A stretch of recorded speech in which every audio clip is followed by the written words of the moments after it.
எம்ஜிஆர் ஆட்சியில் இருந்தபோது தனக்கு அமைச்சர் பதவி கொடுக்க முன்வந்ததாக சேலத்தில் நடந்த பிரச்சார பொதுக்கூட்டத்தில் திமுக பொதுச் செயலாளர் துரைமுருகன் பேசியுள்ளார்.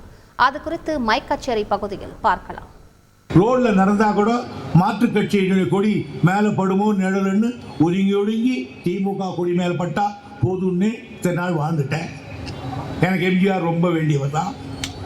என்னப்பா 7 வருஷம் படிக்க வச்சவர் தான். என் கல்யாணத்துக்கு ஃப்ளைட்டை விட்டு டெல்லியிலேருந்து பாம்பேலேருந்து சார்ட்டர்ட் ஃப்ளைட்டில் வந்தவர் தான். 25 பவுனில் செயின் போட்டவர் தான். எல்லாம் செய்தவர் தான். ஆனால் அதே எம்ஜிஆரை நானும் சுப்பூர் ரகுமான் இடி மின்னல்னு குழந்து கட்டணும் சபையில்.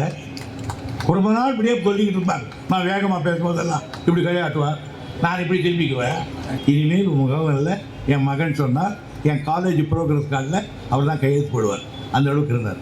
நான் என்ன சொன்னேன், எனக்கு 13 நாள் தேர்தலுக்கு போது தான் எங்கள் அப்பா செத்து போனார். தேர்தலில் நீலாம் காரியம் வச்சுருந்தோம். அதுக்குள்ளே 2 தரம் இந்த தொகுதிக்கு வந்து எனக்கு ஓட்டு போட வேணாம்னு சொன்னீங்களே, அதுக்கப்புறம் உங்கள்கிட்ட நான் என்ன பேசுறது அப்படின்னு நான் சொன்னேன். உடனே அப்புறம் அப்படின்னா அப்புறம் எத்தனை குழந்தைன்னு கேட்டார்.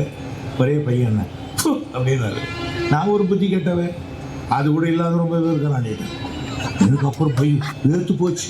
நான் உட்கார்றேன்ல, என் பக்கத்தில் நான் ஒரு உட்காந்துருக்காருல, அந்த இடத்துல போய் நீ உட்காந்துரு. உங்கள் சீட் இல்லையா? ஆமாம், என் சீட்டில்.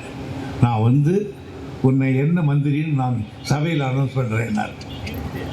நான் சொன்னேன், என் உயிரே வேணும்னு நான் கூட கொடுப்பேனே தவிர கட்சி மாறுற வேலையை நான் ஆஹா நான் வச்சு அதனால் நீங்கள் திமுக அதனால் நான் திமுகன்னா நான் உங்களோட கூட இருந்திருப்பேன். நான் அப்படி வரல.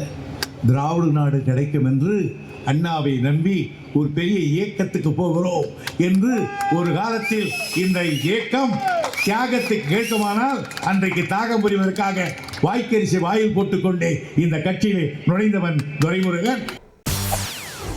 செய்திகளை உடனுக்குடன் தெரிந்து கொள்ள உடனே சப்ஸ்கிரைப் பண்ணுங்க.